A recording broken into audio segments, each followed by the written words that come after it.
시청자 여러분 안녕하십니까? VOA 뉴스투데이 시작합니다. 북한의 김정은 국무위원장이 정전협정 기념일, 즉 북한이 표현하는 전승절 기념행사 연설에서 미국과 한국을 향해 원색적인 발언으로 위협했습니다. 미국 국무부는 북한이 국제평화와 안보, 비확산 체제에 대한 위협이라고 지적하고 동맹인 한국, 일본과 긴밀히 협력하면서 북한의 도발에 대가를 치르게 할 것이라고 경고했습니다. 첫 소식 조은정 기자가 보도합니다. 미국 국무부의 네드 프라이스 대변인은 북한 김정은 국무위원장의 전승절 기념행사 연설 발언과 관련해 동맹 수호 의지를 확인하며 북한을 위협으로 거듭 규정했습니다. 김 위원장의 발언은 최근 북한의 발언들과 다를 바 없으며 국무부 역시 동맹인 한국과 일본에 대한 철통 같은 방어 의지를 재확인한다는 것입니다. The DPRK, as we've consistently said, constitutes a threat to international peace and security in the global non-proliferation regime. We have a vital interest in deterring the DPRK, defending against its provocation or the use of force, limiting the reach of the most dangerous weapons programs, and above all, keeping the American people, our deployed forces in the region, and our allies safe from any threat to international peace and security. 앞서 김정은 위원장은 27일 정전협정 이래 북한 표현인 전승절 기념행사에서 미국과 한국을 향한 군사적 위협과 비난의 발언을 했습니다. 미국에 대해서는 그 어떤 군사적 충돌에도 철저한 준비가 돼 있으며 미국이 북한의 근본 이익을 침해한다면 더 큰 불안과 위기를 감수해야 할 것이라고 밝혔고 한국에 대해서는 윤석열 대통령을 직함없이 거론하며 북한의 군사력 일부분을 무력화하려 한다면 강력히 응징할 것이며 한국군은 전멸할 것이라고 주장했습니다. 프라이스 대변인은 이어 미국의 대화 제의에 북한이 응답하지 않고 있는 문제를 지적했습니다.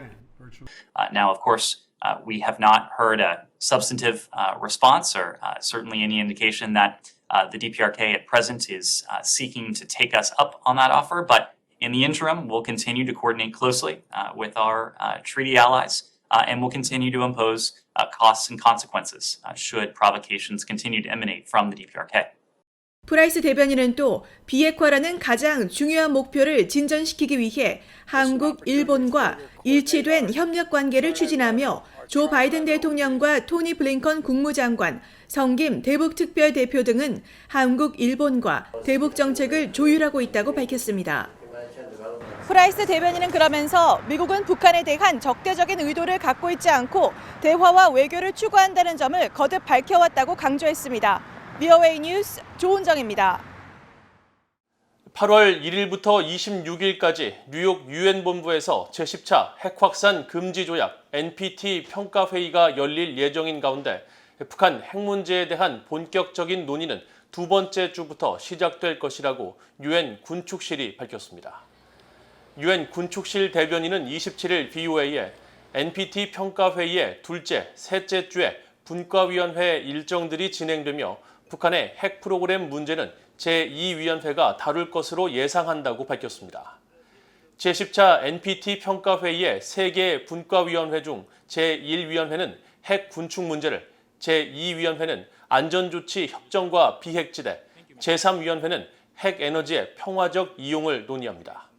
앞서 애덤 셰인먼 미국 대통령 핵 비확산 특별대표는 26일 전화 브리핑에서 이번 NPT 평가회의에서 북한의 핵과 미사일 도발에 대한 강력한 규탄을 기대한다고 밝혔습니다. 한국을 방문한 빅토리아 눌런드 국무부 정무차관이 한국 고위 당국자들과 만나 북한에 대응하고 동맹 관계를 심화할 방안을 논의했다고 밝혔습니다. 눌런드 차관은 27일 트위터에 조현동 한국 외교부 1차관과 만나 미얀 동맹과 국제적으로 우리가 함께하는 모든 흥미진진한 일들에 대해 자세히 논의했다고 밝혔습니다. 또 이도훈 외교부 2차관과 만나 미한 경제 안보를 논의했으며 김건 한반도 평화교섭 본부장관은 한반도 평화를 진전시키기 위한 기회와 전략적 도전을 논의했다고 설명했습니다. 앞서 한국 외교부는 눌런드 차관과 조 제1차관의 회동 후 양측은 북한의 핵과 미사일 위협이 시급한 과제이며 북한의 도발에 강력하고 단합된 대응을 위해 긴밀히 공조하기로 했다고 설명했습니다. 조 바이든 대통령과 시진핑 중국 국가주석이 28일 전화 통화를 하고 타이완과 러시아의 우크라이나 침략 문제 등을 논의했습니다.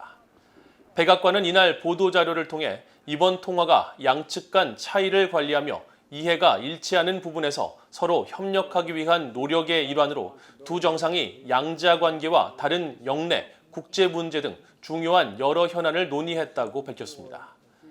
바이든 대통령은 특히 타이완 문제와 관련해 미국의 정책은 변하지 않았으며 미국은 현상 유지에 대한 변화나 타이완 해협의 평화와 안정을 저해하는 일방적인 시도를 강력히 반대한다는 점을 강조했다고 밝혔습니다. 미국 정부 고위 당국자는 이날 통화와 관련한 전화 브리핑에서 두 정상이 기후변화와 보건안보, 마약 퇴치 등 양국의 협력 분야와 러시아의 우크라이나 침략 여파, 그리고 타이완 문제를 집중 논의했으며 두 나라가 이견과 관련해 소통 채널을 유지하는 것이 중요하다는 점을 강조했다고 설명했으며 북한 문제에 대한 언급은 하지 않았습니다. 미국 백악관 국가안보회의 NSC의 사이버 담당 고위 당국자가 미사일 개발 자금 마련을 위한 북한의 사이버 활동에 대해 매우 우려한다고 밝혔습니다. 특히 북한은 미사일 자금의 30% 정도를 사이버 범죄 활동으로 마련하고 있다며 대응을 강화할 것이라고 강조했습니다. 박형주 기자가 보도합니다.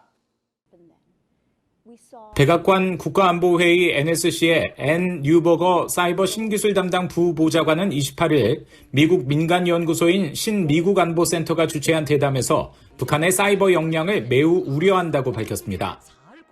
뉴버거 부보좌관은 특히 북한의 사이버 위협에 대한 바이든 행정부의 우려 수준을 묻는 BOA의 질문에 북한이 거듭된 발사로 미사일 프로그램을 진전시키고 있고 이런 자금의 30% 정도를 사이버 범죄 활동으로 충당하는 것으로 지적했습니다. They use cyber to gain, we estimate, up to a third of their funds to fund their missile program. That's a major issue, whether it's attacks against cryptocurrency exchanges or use of information technology workers in various countries. 뉴버거 부보좌관은 또 북한은 파괴적인 사이버 공격을 감행해온 나라이며 관련 기술이 계속 혁신을 이루는 점 또한 우려 요인이라고 지적했습니다. 러시아, 중국, 북한, 이란 등 4개국 가운데 북한의 사이버 위협은 몇 번째냐는 질문에는 모두 상위 리스트에 있다면서 각국의 위협에 맞는 대응 전략에 집중한다고 설명했습니다.